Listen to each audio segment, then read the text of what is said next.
tingnan nyo mga amiga, nakahuli naman ako ng malaking isang piraso lang na tangigi, pero malaki. Tingnan mo.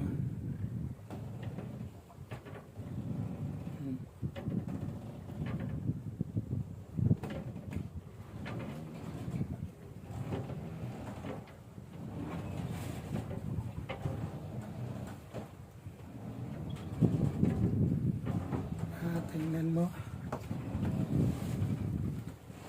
Malaki talaga tangigi ito.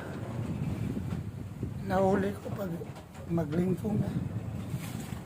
Binigay talaga para sa akin ito, tangigi ito.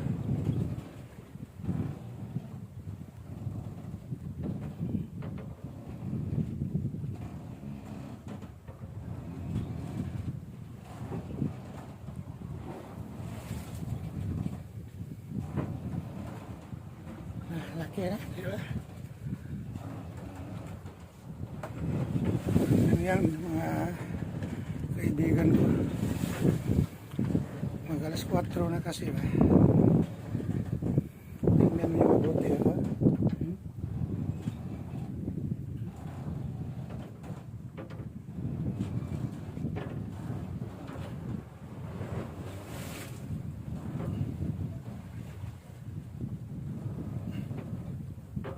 Yan.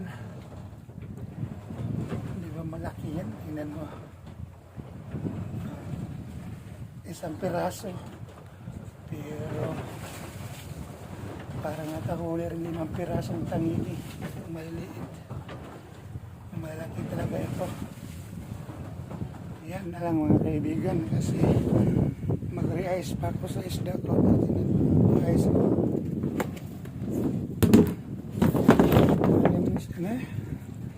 Ilagay ko dito ang isda, icean ko talaga para maganda siyang tingnan pag mayroon na siyang magbili. Kaya icean ko na. Tingnan mo yun. Okay mga kaibigan, magandang umaga na lang sa inyong lahat.